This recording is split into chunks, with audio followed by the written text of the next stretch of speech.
वागीशायस्य वदने लक्ष्मीर्यस्य च वक्षसि यस्यास्ते हृदये संवित्तं नृसिंहमहं भजे। विश्वसर्गविसर्गादि नवलक्षणलक्षितम् श्रीकृष्णाख्यं परं धाम जगद्धाम नमामि तत्।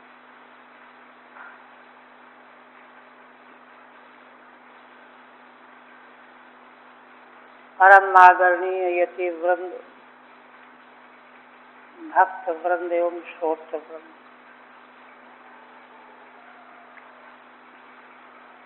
श्रीमद् भागवत के 10वें स्कंध के अंतर्गत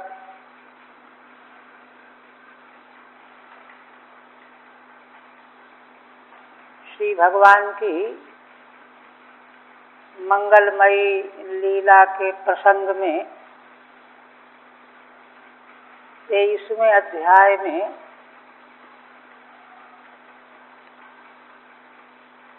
ब्राह्मण पत्नियों के प्रति भगवान का अनुग्रह वर्णन किया गया।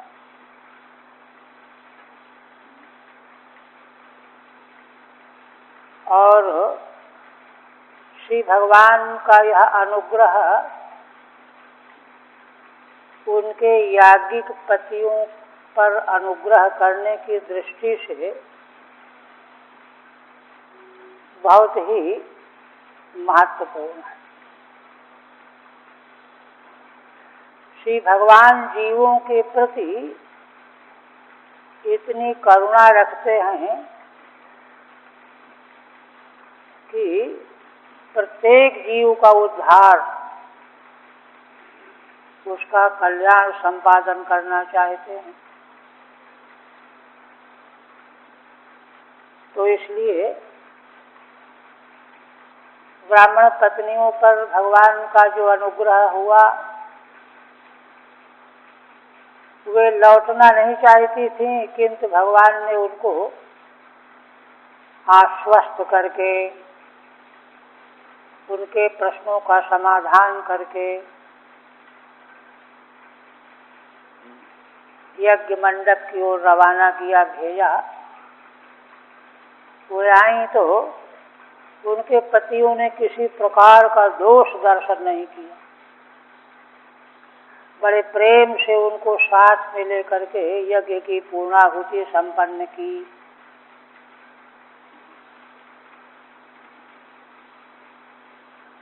और इतना ही नहीं,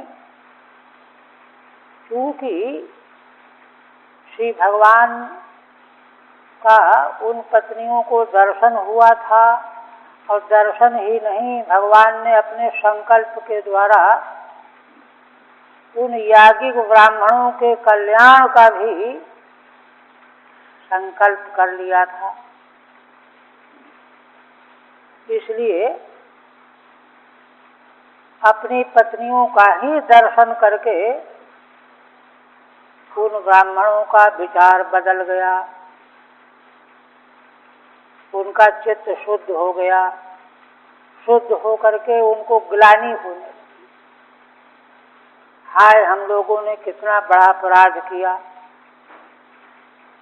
जो भगवान विश्व ब्रह्मांड के नियामक विश्वेश्वर हैं, वे जीवों पर अनुग्रह के लिए मनुष्य के रूप में भले ही लीला कर रहे हैं, किंतु हैं तो परमात्मा। उन्होंने गोपों के माध्यम से भोजन मंगाया था, किंतु हम मूर्खों ने, अभागे लोगों ने भगवान की उपेक्षा कर दी। इस प्रकार की ग्लानि हुई उनको। जीव जब भूल होने पर ग्लानि करने लगता है, तो वहीं से उसका उद्धार प्रारंभ हो जाता है। श्रीमद् भागवत शास्त्र वेद के जो 3 कांड हैं, कर्म, उपासना और ज्ञान, तीनों कांडों का सारांश है। और इतना ही नहीं, श्रीमद् भागवत शास्त्र पुराण के अंतर्गत होने से उन साधनों में जो संदेह होते हैं, जो भ्रांतियां होती हैं, उनका समाधान भी है इसमें। वेद तो मूल है, वहाँ समाधान तो है नहीं, उसकी व्याख्या तो दूसरे ग्रंथ करते हैं, है ना। उसका समाधान पुराण इतिहास में वर्णन किया गया है। तो पुराण इतिहास में जो संशयों का समाधान किया गया, उस दृष्टि से भी श्रीमद् भागवत का सर्वोच्च स्थान है। तो देखिए, कहाँ यज्ञ आदि वैदिक कर्म है, बड़ी महिमा है। अभी अपने वो पश्चाताप में ब्राह्मण लोग वर्णन करेंगे, किंतु उसको जब तक विधि पूर्वक जब तक उसका आश्रय नहीं लिया जाता, तो वे साधन केवल अभिमान उत्पन्न करके रह जाते हैं। विद्वान तो जैसा इतिहास बताता है कि रावण से बढ़कर के कोई था ही नहीं, वेदों का विद्वान, किंतु कितना बड़ा भगवत विरोधी। ऐसी विद्वत्ता किस काम की? इसलिए अच्छा, यहाँ पर जो वैदिक साधन है, यज्ञ आदि साधन है, इस प्रकरण को लेकर के कोई यही सोच बैठे कि अरे ये तो सब बेकार की चीजें हो गई, ऐसा नहीं है। इसीलिए इन समाधानों को परंपरा से समझना चाहिए, ऐसा नहीं है। और भी आगे प्रकरण कई आएंगे। 37 तक हुआ था। आप देखिए, पहले उन ब्राह्मणों को बड़ी ग्लानि हुई कि हमने पाप कर डाला, साक्षात परमेश्वर भगवान परमात्मा, उनका हमने तिरस्कार किया, बड़े संतप्त होने लगे। दृष्ट्वा स्त्रीणाम भगवती कृष्णे भक्तिमलौकिकी आत्मानं च तया हीनम अनुतप्ता व्यगर्हयन्। अब तो उन ब्राह्मणों को ग्लानि हुई अपने अपराध के प्रति, और अपनी पत्नियों के हृदय में श्री भगवान कृष्ण के प्रति अलौकिकी भक्ति जब देखा उन्होंने, रोकने पर भी नहीं रुकी थी, अलौकिकी भक्ति देखी। और आत्मानं च तया हीनम, और अपने को देखा कि हम में उस प्रकार की भक्ति है ही नहीं।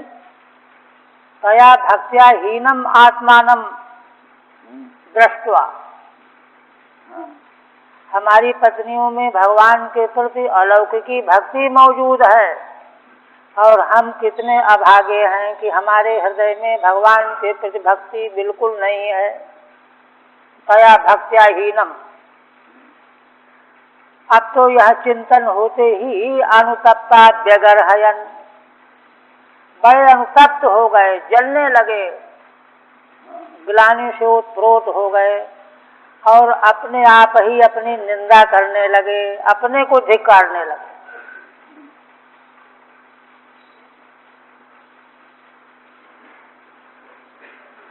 ठीक है। कदाच भार्या गुरुनि मानयन्तः।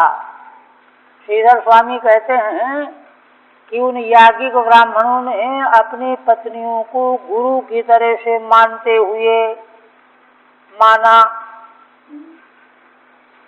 भगवत भक्ति रहितम आत्मानम व्यनिंदन नित्याः। गुरु की तरह पत्नियों को स्वीकार करके और अपने में भगवत भक्ति की हीनता को देख करके निंदा करने लगे, धिक्कारने लगे अपने को ही स्वयं। दृष्ट्वेति अलौकिकीं लोकातीताम्।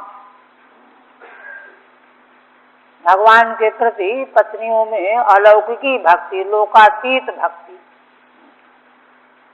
अलौकिकी का मतलब यह है कि लोक में मंदिर में जाने आने वाले, कथाओं में बैठने उठने वाले तो बहुत सारे लोग होते हैं, किंतु भगवत प्रीति की जो बात है वह विलक्षण होती है।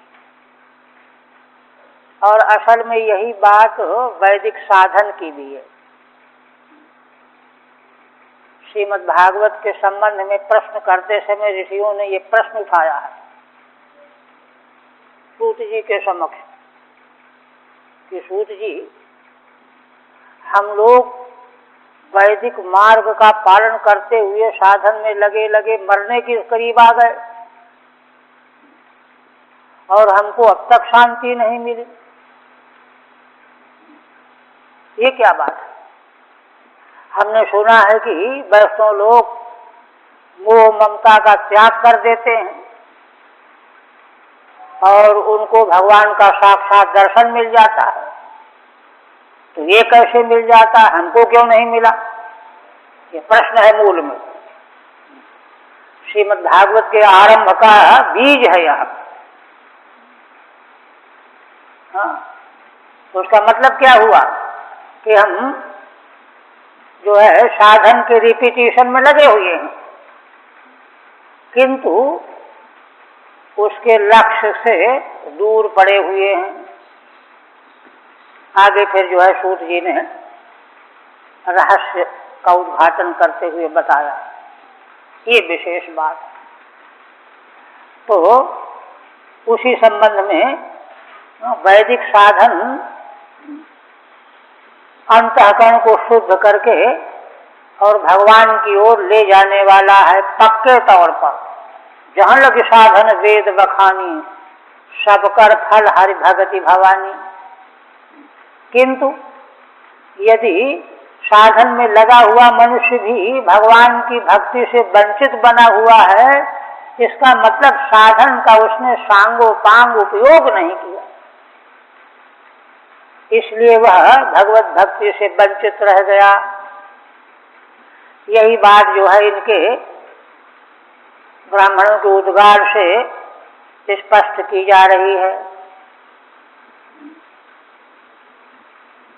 वेदर्हन लोकातीताम भक्तिम दृष्ट्वा, क्या कहते हैं? धिक जन्मनस्त्रिविद विद्याम, धिक व्रतम धिक बहुज्ञताम, धिक कुलम धिक क्रिया दाक्ष्यम विमुखाये त्वधोक्षजे।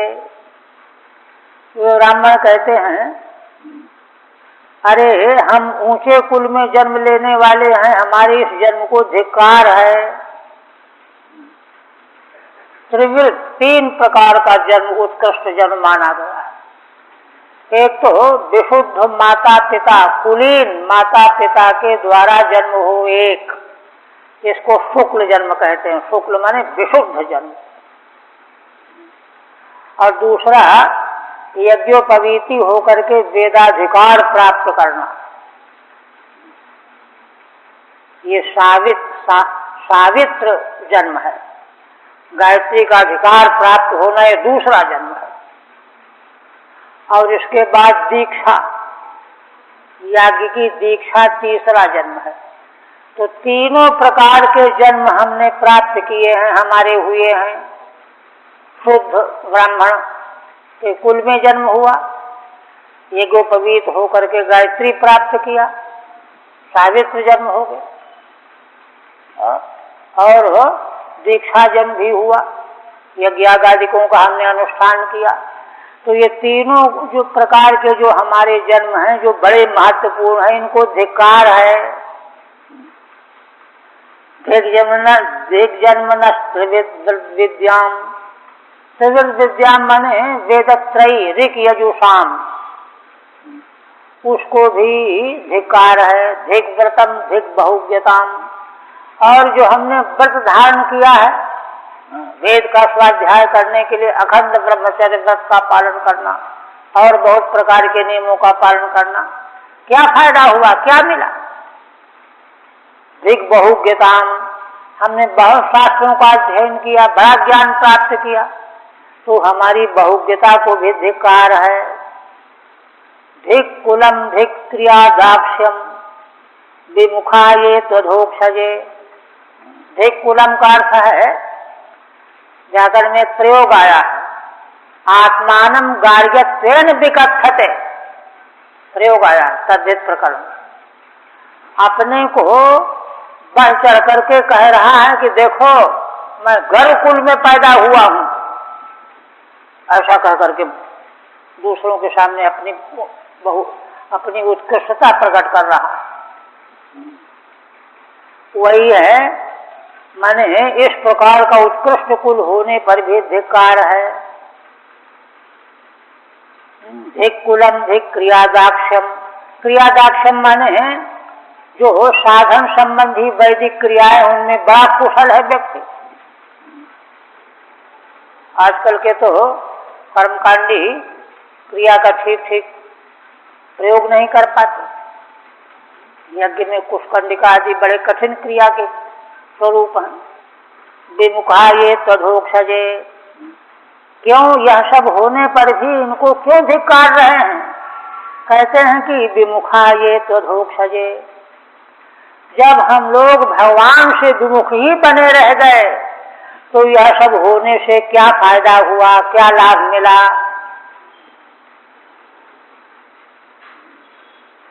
ठीक है, त्रिवृत शौक्लम सावित्रम दैक्षमित, देखिए 3 प्रकार का उत्कृष्ट जन्म कौन है? शौक्लम माने शुक्ल माने शुद्ध,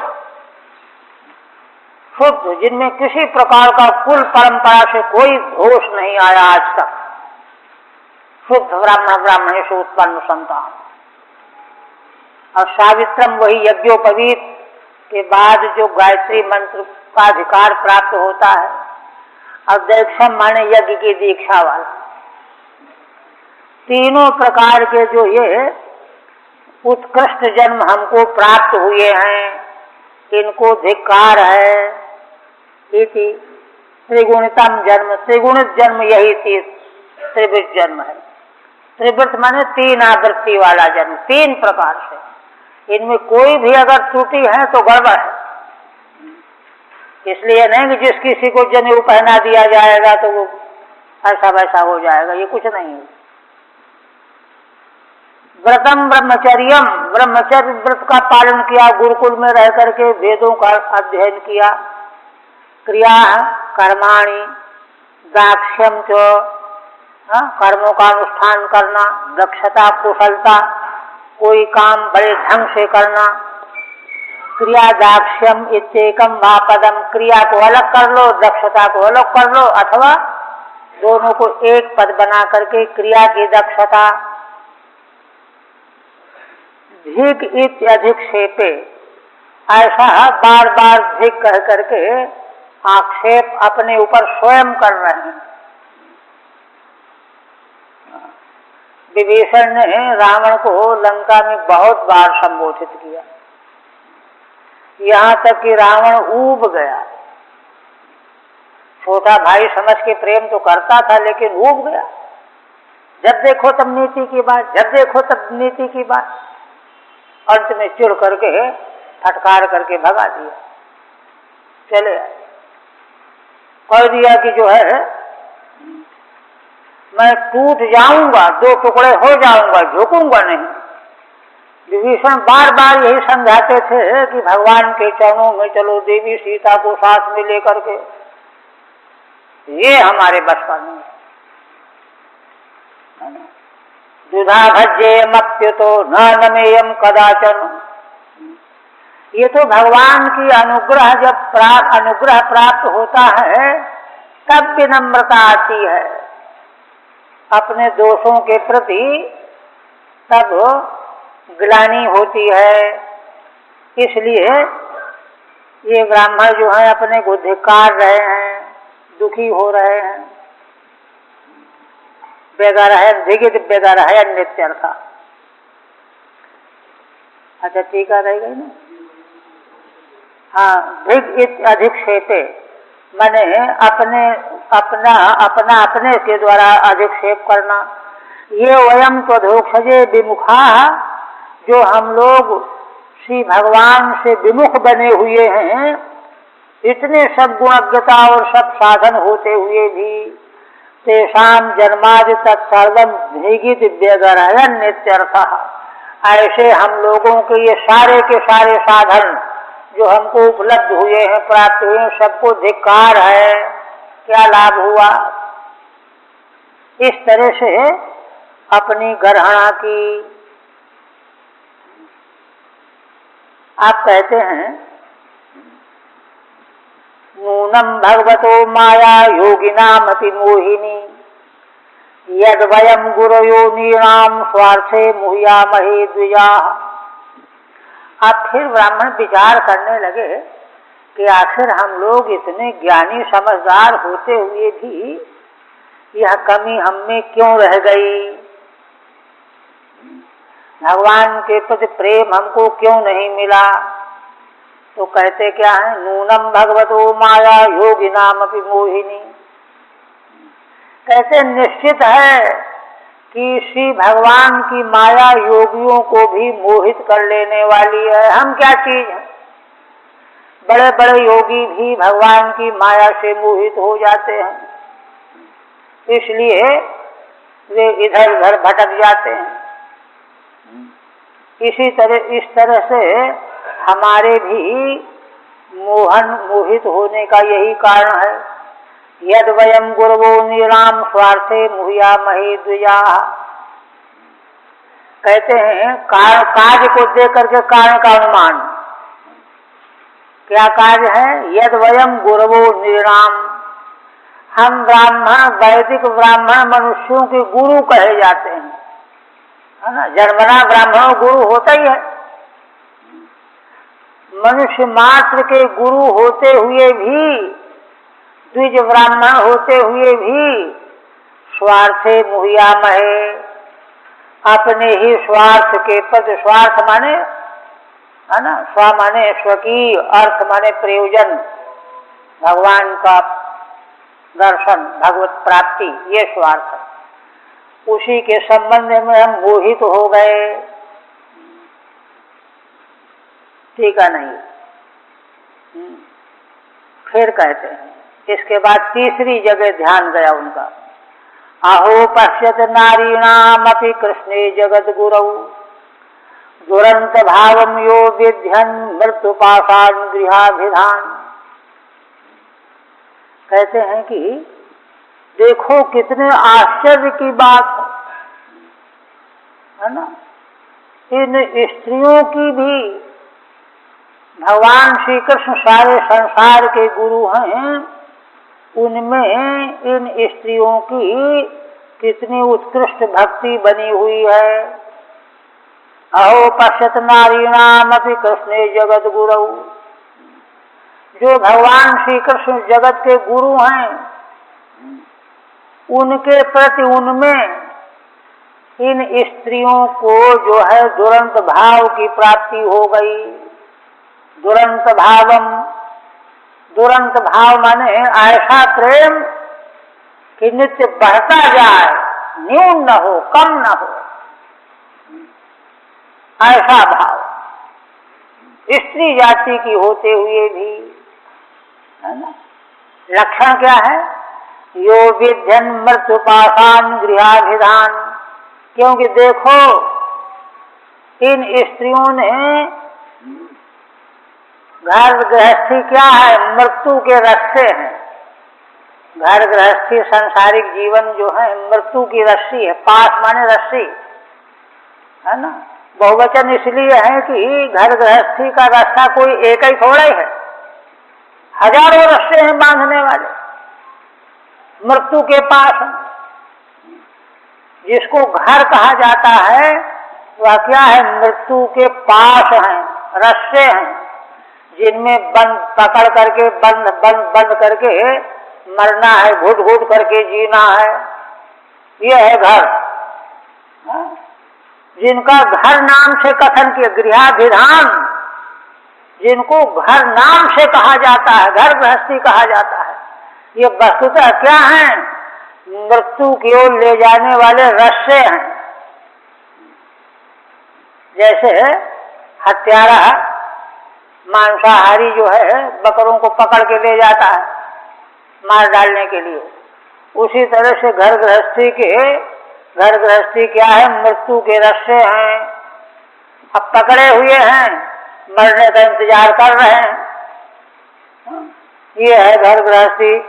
इन्हीं को जो इन्होंने वेध दिया, इनका अतिक्रमण कर दिया, स्त्री जाति की होते हुए भी श्री भगवान के प्रति इन लोगों में इतना प्रेम प्राप्त हो गया, प्रकट हो गया कि घर नाम से जिनको कहा जाता है ये वास्तव में तो मृत्यु के रस्से ही हैं।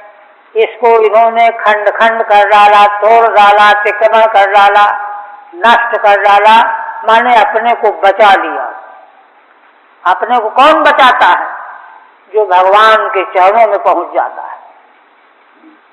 तो ये लोगों ने भगवान के प्रति प्रीति प्राप्त करके, भक्ति प्राप्त करके मृत्यु के रस्सों से अपने को बचा लिया। ये कितनी भाग्यशालिनी है। यो अविध्यन अच्छिनत, अविध्यत का मतलब नष्ट कर देना, पासों को रस्सों को तोड़ देना। रस्से इसलिए कहे गए हैं कि उनको व्यक्ति तोड़ नहीं पाता। अहंता ममता का जाल जो है रस्से की तरह से जकड़े रहता है। अरे अभी कैसे छोड़ के जाएंगे, अभी ये करना है, अभी उसका ये होना है, उसका ये होना है, ये रस्से हैं। किंतु इन्होंने उन रस्सों को तोड़ डाला, अच्छिन्नत माने छिन्न भिन्न कर डाला। तुरंतम भावम भक्तिम पश्येति। क्यों, कैसे जाना आपने? कहते हैं कि भाई भगवान के प्रति तुरंत भाव, भक्ति भाव इनको प्राप्त हो गया, बस इसी से सब हो गया। अब संसार का बंधन क्या करेगा?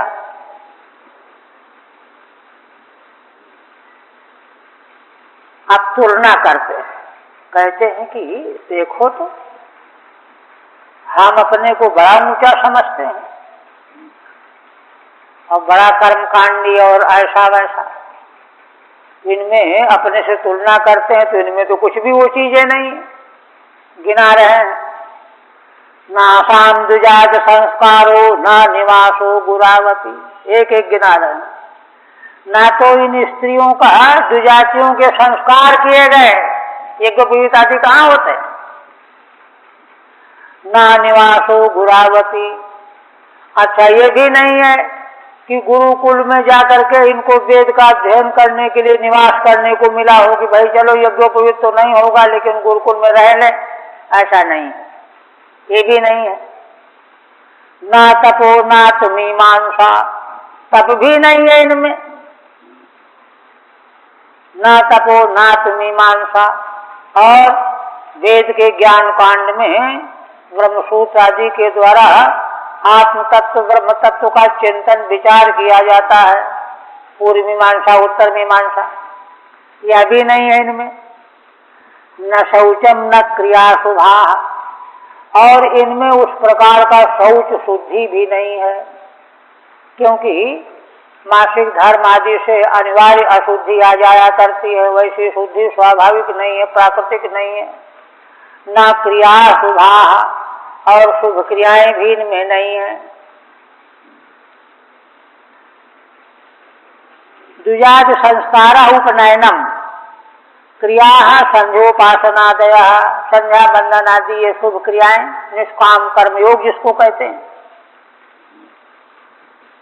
अथाभिहितम श्लोके कृष्णे योगेश्वरेश्वरे भक्तिर्दृढ़ा चास्माकं संस्कारादिमतामपि, किंतु ऐसा होने पर भी उत्तम श्लोक भगवान श्री कृष्ण जो योगेश्वरों के भी ईश्वर हैं, उनमें दृढ़ भक्ति इनको प्राप्त हो गई, है ना। दृढ़ भक्ति उत्तम श्लोक श्री कृष्ण न चास्माकम, हमको नहीं प्राप्त हुई। संस्कारादिमतामपि, यद्यपि हमारे संस्कार हुए, हमने व्रत का पालन किया, तपस्या की, विचार किया, वेदों का आलोदन किया, किंतु हमको नहीं प्राप्त हुई। संस्कार आदि सारे गुण हम में मौजूद होने पर भी भक्ति नहीं हुई। ठीक है नहीं। ननु स्वार्थ विमूढ़ानां प्रमत्तानां गृहे हया अहो न स्मारयामास गोपवाक्य सताम गति। देखिए अब चौथी एक बात और ब्राह्मण लोग कह रहे हैं। क्या कि देखिए स्वाभाविक रूप से संस्कार आदि साधन संपन्न होने से हमको भगवान के चरणों में प्रीति हो जानी चाहिए थी, लेकिन नहीं हुई। किंतु इससे भी बढ़कर के एक दुखद बात और है। क्या? देखिए भगवान कितने कारुणिक हैं। भगवान ने हमारा कल्याण करने के लिए गोप बालकों को भेजा, हमको जगाने के लिए, होश में लाने के लिए कि जाओ उनसे खाने के लिए भात ले आओ। ये भगवान का अनुग्रह है। लेकिन हमारा दुर्भाग्य देखिए, ननु स्वार्थ विमूढ़ानां प्रमत्तानां गृहे हया। भगवान तो सर्वज्ञ हैं, परमात्मा हैं, वे जानते हैं चलो कोई बात नहीं, ब्राह्मण लोग हैं, बेचारे स्वार्थ में विमूढ़ हैं। स्वार्थ माने लौकिक स्वार्थ, लौकिक स्वार्थ से में विमूढ़ बने हुए हैं। पैसा कमाओ, ख्याति प्राप्त करो, आदर प्राप्त करो, लोकेशना वित्तेषणा पुत्रेषणा, है ना, इसी में विमूढ़ बने हुए थे हम लोग। अथवा स्वार्थ का सब स्व माने आत्मा का जो प्रयोजन है, आत्मा का प्रयोजन क्या है? भगवान का साक्षात्कार, भगवत प्रीति, उससे भी हम विमूढ़ बने हुए हैं, संसार के गर्त में डूबे हुए हैं। और प्रवक्ता नाम प्रमाद हमें भरा हुआ है। गृहे हया, घर संबंधी ईहा माने चेष्टा, रात दिन सवेरे से लेकर के सोने तक घर गृहस्थी संबंधी दौड़ भाग। यहाँ तक कि गृहस्थी व्यक्ति रात में सो करके स्वप्न भी वैसे ही देखता है, उससे ये लाना है, उससे ये करना है, स्वप्न में उसके वही, गाढ़ निद्रा में तो उसका बस ही नहीं है। इसलिए घर गृहस्थी की ईहा में प्रमत्त बने हुए थे हम लोग। अहो न स्मारयामास, बड़ा हर्ष व्यक्त कर रहे हैं। देखो तो आंखों में आंसू आ गए ब्राह्मणों को। देखो तो भगवान सर्वज्ञ जान गए कि ये ब्राह्मण स्वार्थ में विमूढ़ हैं, प्रमादी हैं, घर के ही काम धाम में लगे रहने वाले हैं, इनको जगाना चाहिए। इसलिए भगवान ने गोपों को भेज करके हमको जगाया। अहो न स्मारयामास गोपवाक्य सदाम गति। ये स्मरण आकर के उनको बहुत ज्यादा ग्लानि हो रही है कि भगवान ने अनुग्रह किया, गोपों को भेज करके हमको होश में लाने की व्यवस्था कर दी कि अब तो झिझकोर के इनको जगा दो, होश में आ जाएं।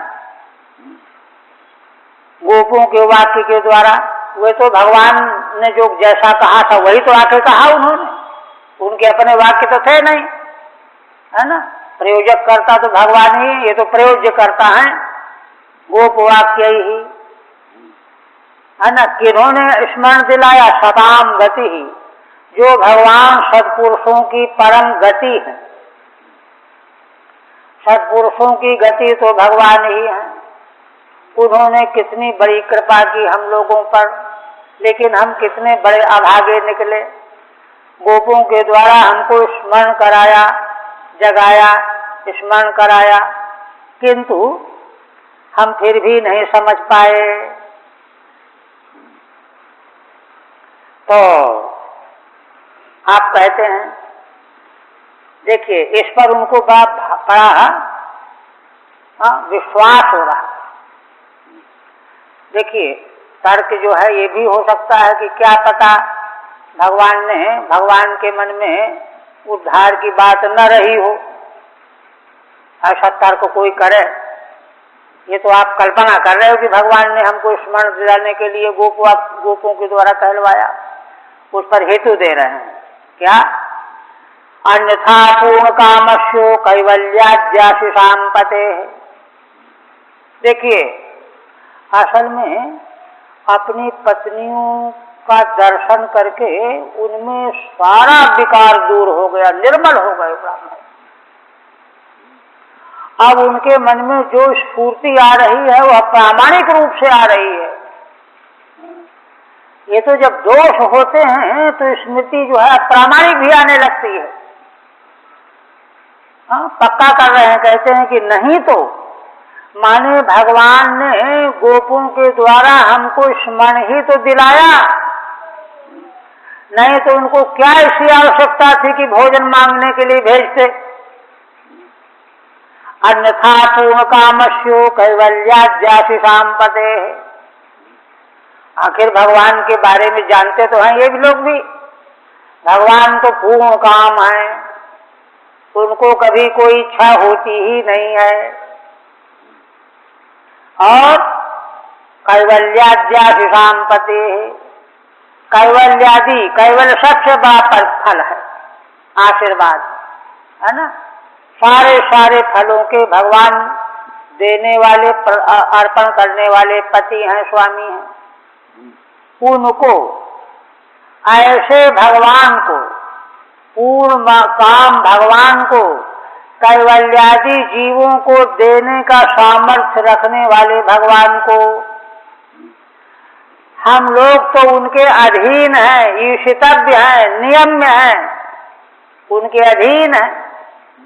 भगवान के अनुग्रह के बिना तो जीव जीवित नहीं रह सकता। एक एक श्वास जो हम लोगों को जीवन में मिला हुआ है, यह भगवान के अनुग्रह से ही प्राप्त हुआ है, मिला हुआ है। तो हम सब उन्हीं के अधीन हैं, ईशितव्य हैं। हम भगवान ईश्वर हैं, नियामक हैं, हम सब ईशितव्य हैं, नियम्य हैं, उनके अधीन जीवन जी रहे हैं। ऐसे ईशितव्य नियम्य हम लोगों से उनको क्या लेना देना था।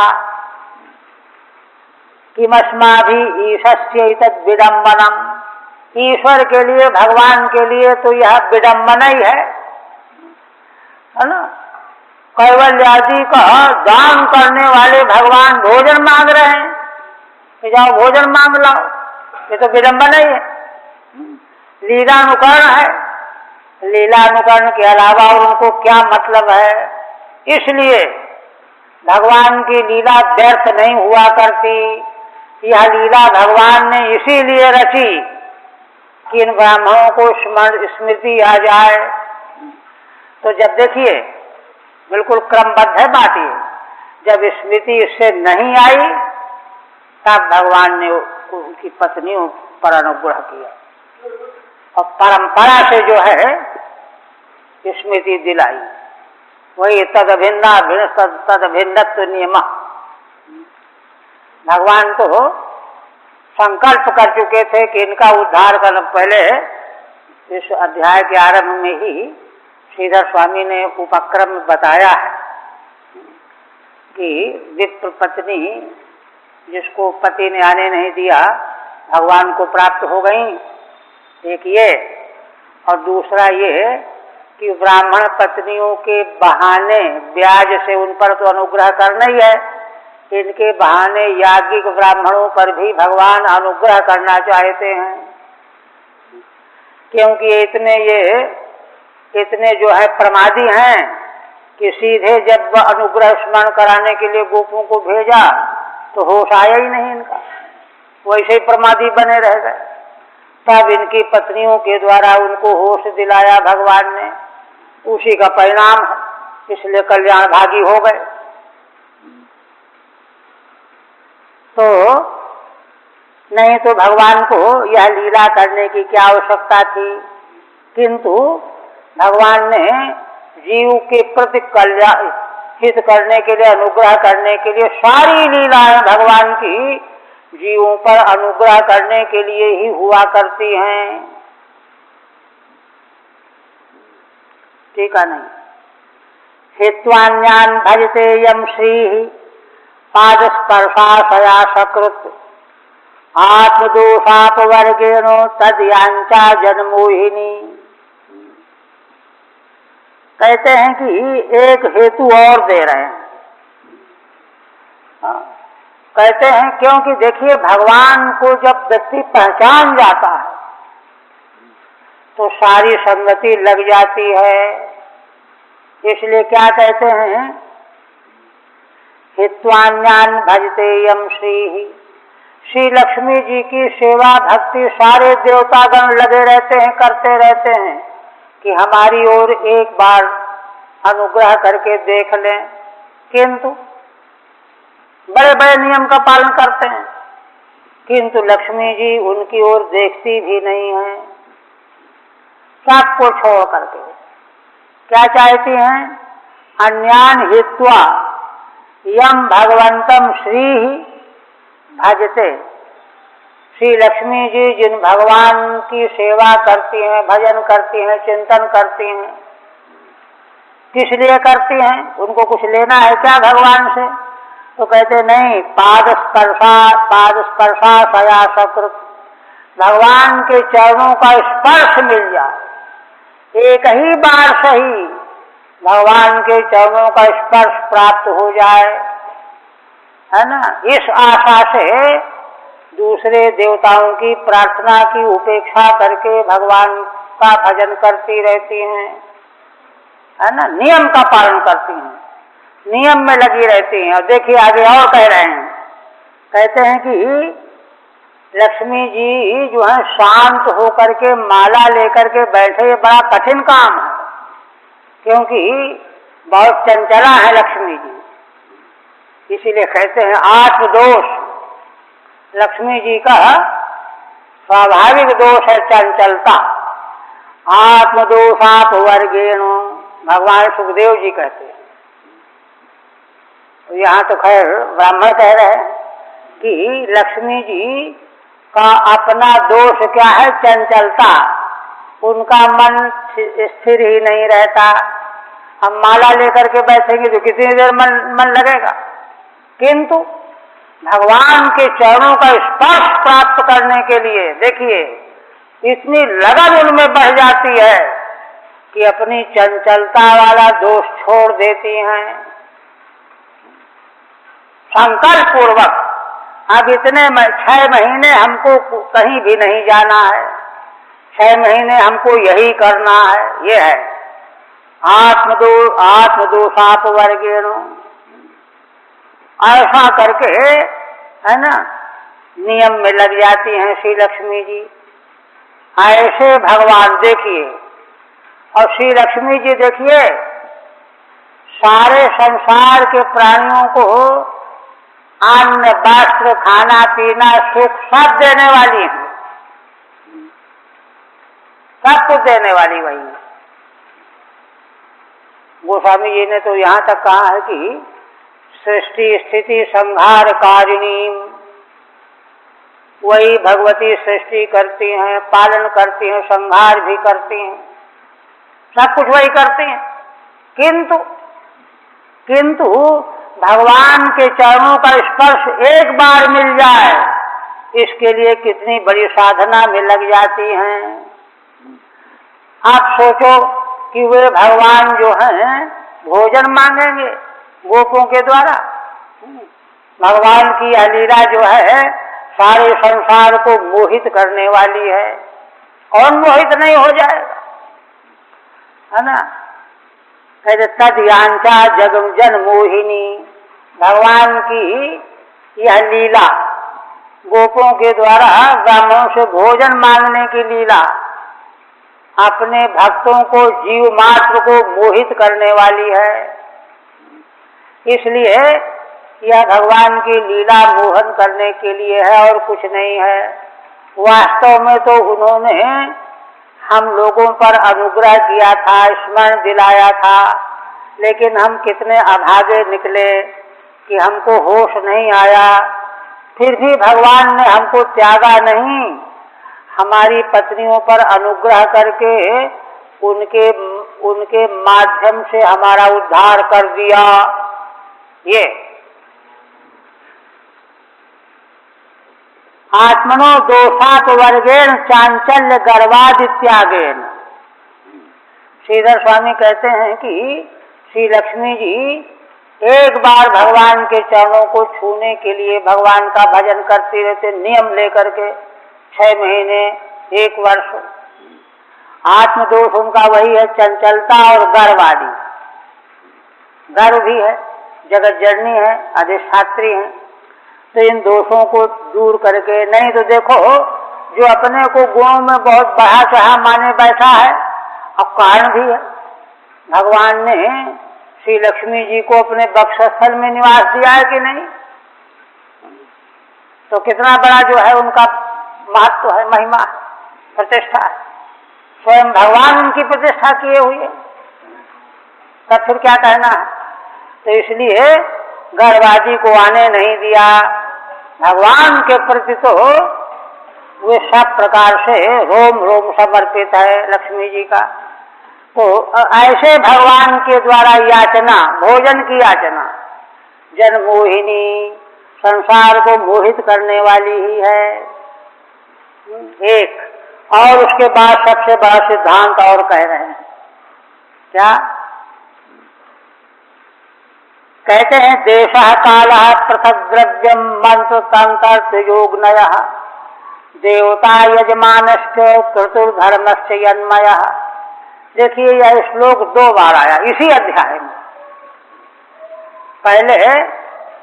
पहले जब भगवान के द्वारा वो गोपजन भेजे गए भोजन मांग ले आओ, तो वहां जाकर के उन्होंने बड़ी विधि पूर्वक साष्टांग लेट करके प्रणाम किया। भूमि के देवता हैं ब्रह्मा, कितना बड़ा आदर किया, किंतु उन्होंने सब कुछ कहा, भगवान का नाम लिया, किंतु सब सुना, सुन करके और प्रमाण भी दिया कि यज्ञ में दीक्षित का, इस यज्ञ में दीक्षित का अन्न लेने में कोई दोष नहीं है। किंतु वे बेचारे प्रार्थना करके खड़े रह गए, कुछ बोले ही नहीं, हाँ ना कुछ कहा ही नहीं। जब कुछ नहीं कहा तो भगवान सुखदेव जी के मन में आवेग आया कि देखो तो कैसे ये मूढ़ हैं। भगवान सुखदेव जी के मन में बात आई, कितने मूढ़ हैं ये, और समझते हैं कि हम बड़े ज्ञानी हैं, बड़े वेदज्ञ हैं। मूढ़ा पंडित मानना शब्द आया है ना, ऐसे हैं ये लोग। और फिर उनके मुख से यही श्लोक निकला, पहले ही निकला, क्या देशः कालः पृथक द्रव्यम मंत्र तंत्र योगनयः देवता यजमानश्च क्रतुर्धर्मश्च यन्मयः। है ना, इस विश्व ब्रह्मांड का सारा देश, सारा काल और पृथक पृथक चरु पुरोगासादि द्रव्य पदार्थ जिनके द्वारा यज्ञ संपन्न किए जाते हैं, है ना।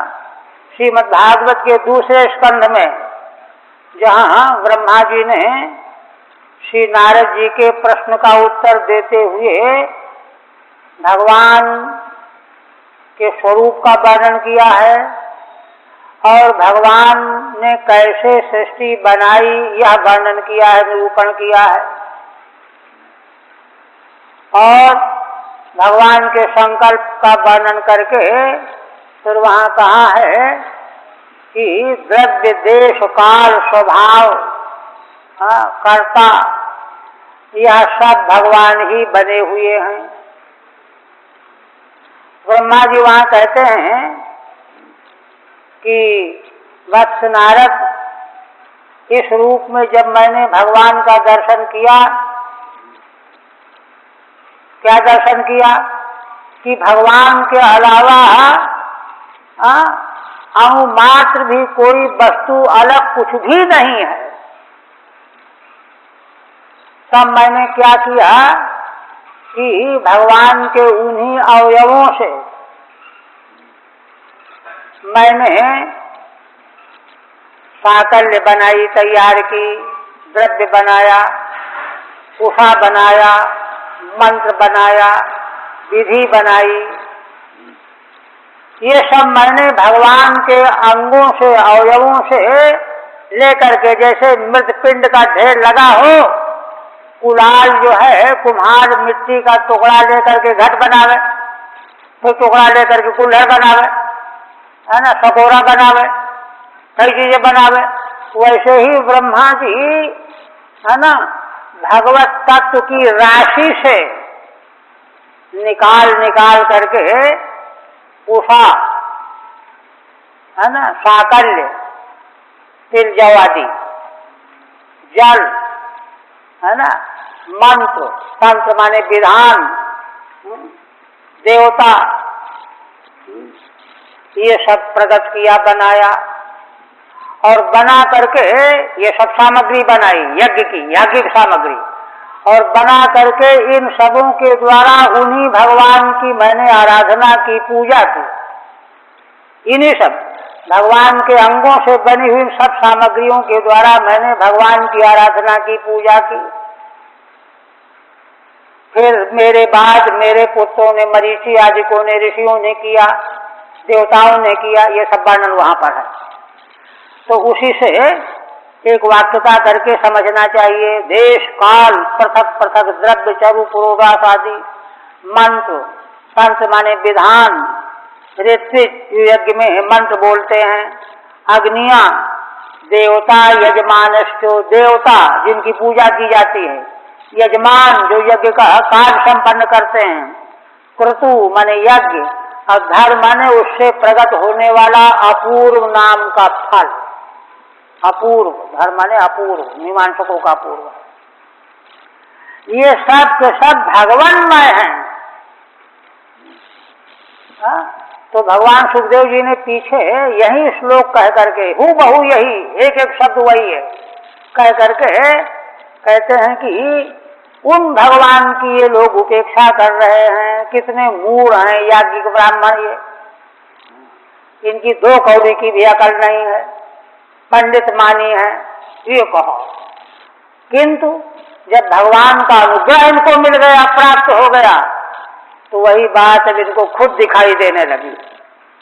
उन्हीं ब्राह्मणों को यह बात स्वयं दिखाई देने लगी। विद्वान तो थे ही कि ऐसे जो हैं सब कुछ भगवानमय है, टीका नहीं है।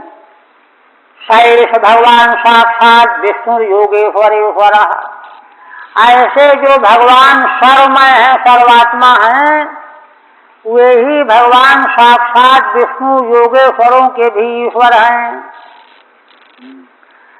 वे ही जातो यदुषु इति आश्रम, यदुवंशियों में ये प्रकट हुए हैं, अवतार लेकर के आए हैं, ऐसा हमने सुना है ना, है ना।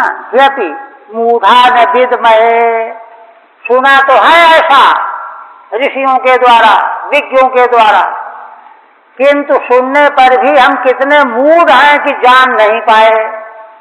अभी मूढ़ा न विद्महे, इस तरह से कितनी ग्लानि से भरे हुए हैं ब्राह्मण ये। इति आश्रम एवं सर्वत्र श्रुतवंतो वयम ही तथापि, ऐसा चारों ओर हमने सुना है विज्ञ ऋषियों के द्वारा, क्योंकि विज्ञ ऋषि तो विशुद्ध अंतःकरण वाले होते हैं, उनको सारा ज्ञान ठीक ठीक हुआ करता है, प्रपंचियों को नहीं होता। तो उन लोगों से हमने सुना था, फिर भी हम मोहित हो गए, मूढ़, जान नहीं पाए। किंतु इस तरह से बड़ी ग्लानि हुई और अपने को धन्य भाग भी माना कि फिर भी देखो हमारी पत्नियों पर भगवान का अनुग्रह हो जाने से हमको कितना बड़ा लाभ मिल गया। उनको गुरु के रूप में स्वीकार कर रहे हैं ये ब्राह्मण, अहो वयम धन्यतमा येषां न तादृशी स्त्रियः भक्त्या यासां मतिर्जाता अस्माकं निश्चला हरौ।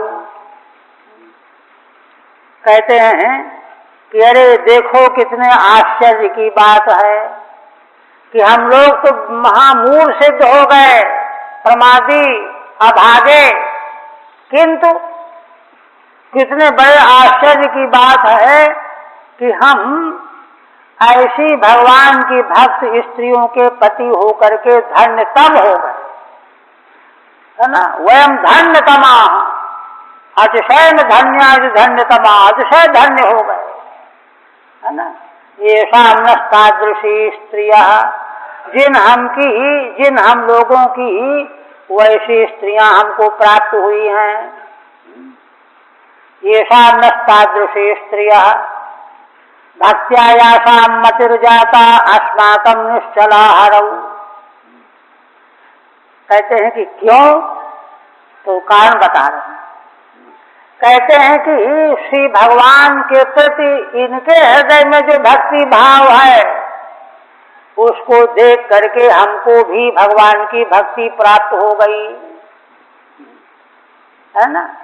भक्त्या यासां, जिन अपनी पत्नियों की भक्ति को देख करके अस्माकम अपि हरौ निश्चला मतिर्जाता, हम ब्राह्मणों में भी भगवान के प्रति निश्चल मति पैदा हो गई, उत्पन्न हो गई। अब तो जीवन में कभी भी भगवान को हम नहीं छोड़ पाएंगे, छोड़ सकते हैं। ये इन्हीं हमारी पत्नियों की कृपा है। मनु भगवान कहते हैं स्मृति मनुस्मृति में, देखिए वैदिक परंपरा से द्विजातियों का जो विवाह संस्कार होता है तो उस पत्नी के बारे में वहाँ कई बातें हैं वहाँ, लेकिन एक बात बहुत मूल्यवान है। दैव दत्ता विवाम भार्याम यो नरः अवमन्यते। मनु जी कहते हैं पत्नी जो है ये दैव, परमेश्वर ही दैव है, उसके द्वारा हमको प्राप्त हुई है, दी हुई प्राप्त होती है। ऐसी पत्नी की जो अवमानना करता है बेवकूफी में आकर के, तो कहते हैं कि उसको संसार में कभी सुख मुयस्सर नहीं होता, ऐसा कहते हैं। और योग वासिष्ठकार तो बहुत विलक्षण बात करते हैं, दृष्टांत दे करके। योग वासिष्ठ में तो ऐसे आख्यान भरे पड़े हैं ना, उन आख्यानों के दृष्टांत के द्वारा कहते हैं कि इस भारत भूमि में, इस परंपरा में, ब्रह्मांड में, भूलोक में, विश्व ब्रह्मांड में ऐसी स्त्रियां हुई हैं जो स्वयं अपने साधन के द्वारा पतियों को जिन्होंने उद्धार किया है। ऐसे वचन है, वाक्य 3-4 वाक्य योग वशिष्ठ जी कहते हैं, भगवान श्री राम से उपदेश करते हैं। तो इस प्रकार से कितना देखिए शास्त्रीय परंपरा में सामंजस्य कितना है, सामंजस्य पर दृष्टि ले जानी चाहिए। हमारे महाराज श्री का तो सामंजस्य का बहुत अद्भुत स्वभाव था। वे ज्यादा भेदभाव को ज्यादा गति नहीं देते, शास्त्रीय है ये। और यदि इस प्रकार से सामंजस्य की दृष्टि नहीं बनाई जाएगी तो अपनी डफली अपना राग, उससे जो है शांति भी भंग होगी और नरक भी जाना पड़ेगा। इसलिए ये ब्राह्मण लोग अपना अहोभाग्य मना रहे हैं, जिनको भगवान की कृपा से ऐसी पत्नियां हमको प्राप्त हो गईं, जिनकी भक्ति देख करके हमारी मति भगवान में निश्चल बन गई। ठीक है नहीं। फिर कहते हैं नमस्तुभ्यं भगवते कृष्णाया कुंठ मेधसे यन्माया मोहित धियो भ्रमामः कर्मवत्मसु। देखिए प्रारंभ से लेकर के इन वैदिक ब्राह्मणों की उद्गार, पहले तो बड़ी गिरानी धिक्कारा अपने को, हम कितने जो हैं गिरे हुए हैं। और फिर स्मरण में आया कि भगवान ने हमारा उद्धार करना चाहा, लेकिन हम मूढ़ों ने जो है उसको भी नहीं समझ पाया। किंतु फिर भी भगवान का अनुग्रह देखिए कि उन्होंने हमारी पत्नियों के माध्यम से, क्योंकि भगवान के अनुग्रह के बिना कोई भक्त हो ही नहीं सकता, इसलिए उनकी पत्नियों में भी जो भगवान के प्रति भक्ति भाव बना हुआ है, ये उन्हीं की कृपा की देन है। तो इसलिए परंपरा भगवान की कृपा के पात्र हम भी बन ही गए। तो इतना संतोष उनको अनुभव हुआ है ना, सारे उद्गार उनके निर्मल हो गए, स्वस्थ हो गए। क्यों? अंतिम फल मिल गया। देखिए, दिन भर कोई रास्ता भूल गया हो और भटकता भटकता यहाँ भटक रहा है, वहाँ भटक रहा है, लेकिन अगर शाम तक घर लौट के आ जाए तो समझा जाता है चलो बड़ा भाग्यशाली है। क्या पता कुएं में गिर के मर ही जाता, कहीं नदी में बह जाता। भाग्यशाली है भटक करके आ गया। उसी तरह से ये सब भटक करके आ गए, भगवान में निश्चल मति का अनुभव हो गया। इसलिए अब बाह्य वृत्ति को रोक करके अब ये ब्राह्मण आंख बंद करके भगवान का ध्यान करने, जहाँ भगवान ने साक्षात बालकों को भेज करके मंगवाया, उनसे उनको जवाब तक नहीं दिया। अब वही ब्राह्मण जो है शांत होकर के आंख बंद करके भगवान का ध्यान करने लगे। और क्या कहने लगे? ध्यान करते हुए क्या कहते हैं? नमस्तुभ्यम भगवते कृष्णाया कुंठ मेधसे। देखिए, तुभ्यम का प्रयोग मध्यम पुरुष है ना, तो मध्यम पुरुष उसी कहते हैं जो सामने हो। तो ध्यान के द्वारा भगवान को अपने सामने देख रहे हैं ये ब्राह्मण। हे भगवान, हम लोग आपको नमस्कार करते हैं। तुभ्यम भगवते नमः कृष्णाया कुंठ मेधसे। भगवान श्री कृष्ण को हम नमस्कार करते हैं अकुंठ मेध से, जिनकी मेधा कभी कुंठित नहीं होती। देखिए, कुंठित न होने का मतलब क्या है? देखिए, जीव चाहे जितना अपराध करे, चाहे जितनी उपेक्षा करे, किंतु भगवान उसकी उपेक्षा नहीं करते। भगवान उपेक्षा नहीं करते। हाँ, इसलिए भगवान को अकुंठ मेध से कहा जाता है। माने हम लोग तो बिल्कुल है ना निम्न कोटि में पहुंचे हुए थे, किंतु आपने हमको उबार लिया। कृष्णाया कुंठ मेध से यन्माया मोहित धियो भ्रमामः कर्मवर्तमसु। हम उन भगवान को, अकुंठ मेधा वाले भगवान श्री कृष्ण को नमस्कार करते हैं जिन भगवान की माया से मोहित बुद्धि वाले हो करके हम लोग वेदवादी होते हुए भी कर्म वर्तमसु भ्रमामः, कर्म के मार्ग में भ्रमण कर रहे हैं, भ्रमित हो रहे हैं, घूम रहे हैं, चक्कर काट रहे हैं। क्योंकि स्वर्ग पाने के लिए यज्ञ कर रहे थे ना, ये पहले आ चुका है। स्वर्ग पाने के लिए सकाम कर्म की जो है प्रशस्ति नहीं है, वैदिक कर्म तो है, किंतु वैदिक कर्म सकाम कर्म को वेद ही उसकी समालोचना करते हैं। सकाम कर्म की समालोचना है। सकाम कर्म का विधान तो असल में वेदों में इसलिए है। क्यों है? एक बार महाराज जी से वाराणसी में एक ने प्रश्न भी कर दिया था कि वेद में ऐसे कर्मों का विधान क्यों किया गया। इसका समाधान तो भागवत में 11वें स्कंद में इसका भी है। वहां बात असल में यह है, वेद जो है सारे विश्व ब्रह्मांड की रक्षा के लिए। तो विश्व की रक्षा कैसे होगी? जब वेद मार्ग पर मनुष्य चलेंगे। तो कहते हैं कि अच्छा, उसमें सकाम कर्म क्यों बताए गए? स्वर्ग जाओ, वह लोग प्राप्त करो, ये लोग प्राप्त करो, वो लोग प्राप्त करो। तो वहाँ समाधान 11वें स्कंद में किया गया है कि यह सृष्टि असल में विभिन्न रुचि वाले जीवों से भरी हुई है। वेद भगवान तो जीव मात्र का कल्याण करने के लिए हैं। तो जो मनुष्य, जो प्राणी अर्थ और काम इनकी जटिल वासनाओं से घिरे होकर के आए हुए हैं संसार में, जन्म जन्मांतर से संसार की अनेकों वासनाओं में आबद्ध बने हुए हैं। इसलिए जब तक उनको वे पदार्थ अनुभव में नहीं आ जाएंगे तब तक उनको भगवान अच्छे ही नहीं लगेंगे।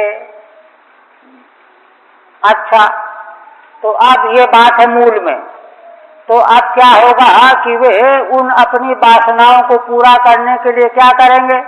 चोरी करेंगे, लूटेंगे, दूसरे का पैसा छीनेंगे, दूसरे की बहू बेटी का अपहरण करेंगे, पापाचार करेंगे, अनाचार करेंगे, अत्याचार करेंगे। इससे क्या होगा? पाप की वृद्धि, संसार का नाश हो जाएगा। इसलिए वेद भगवान ने कहा कि अच्छा तुम क्या चाहते हो? ये चाहते हो, चलो ये करो। सकाम कर्मों का उपदेश किया। अब सकाम कर्म के द्वारा देखिए धर्म का मार्ग है, वैदिक मार्ग है।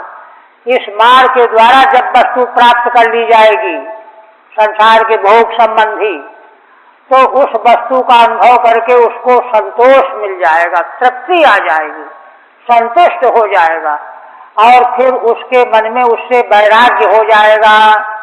करे क्या रखा है इन वस्तुओं में, इन भोगों में। इस प्रकार से जब उसके मन में है ना विरसता आ जाएगी, वैराग्य आ जाएगा, तब वह भगवान की ओर झुकेगा, मोक्ष की ओर झुकेगा।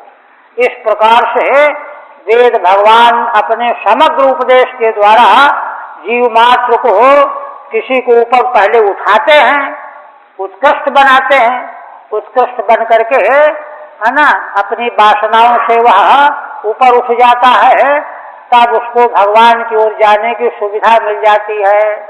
इसलिए वह उपदेश है ना। इसलिए ये लोग कर्म के मार्ग में लगे थे, सकाम कर्म के मार्ग में, लेकिन देखिए सकाम कर्म के मार्ग में लगे रहने पर भी इन ब्राह्मणों का उद्धार हो गया। इनको मालूम पड़ गया कि हम तो भगवान आपकी माया से मोहित होकर के कर्म में भटक रहे हैं, हमको स्वर्ग मिले, ये मिले, ये मिले, ये मिले। वस्तुतः वेद का यह लक्ष्य ही नहीं है। वेद का लक्ष्य क्या है? वेद का लक्ष्य है जीव को भगवान से मिलाना, भगवान से मिलाना लक्ष्य है। किंतु अब जो भगवान से मिलना ही नहीं चाहता उसको कैसे मिलाओगे? एक कहानी सुनाते हैं ना पौराणिक लोग कि नारद जी से भगवान ने कहा, नारद जी बड़े दयालु थे, कहा कि भगवान जीवों को बड़ा दुख है, आप कृपा करो। तो कहा अच्छा तुमने देखा है कि दुख है? हाँ हाँ, सब बेचारे दुखी रो रहे हैं, चिल्ला रहे हैं। अच्छा बुला लाओ, सबको हम यहाँ जगह दे देंगे, रहने लगेंगे। हम नारद जी बड़े पसंद हो गए कि भगवान ने तो अच्छी सुविधा दे दी।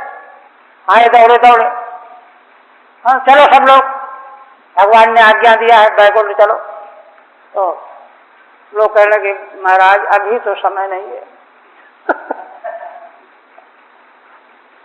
आप नारद जी को काटो तो खून नहीं। अरे ये लोग कितने अभागे हैं, साक्षात भगवान ने निमंत्रित किया, बुलाया, मंत्र किया, कि जाने को तैयार नहीं।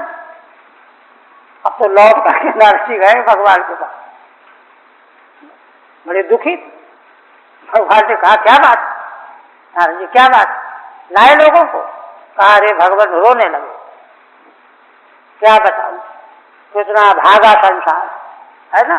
तो इसलिए तब तक जब तक जीव संसार में भटकता रहेगा तब तक वह भगवान को प्राप्त करने की इच्छा ही नहीं करेगा। इसलिए वेद के सारे साधन व्यक्ति को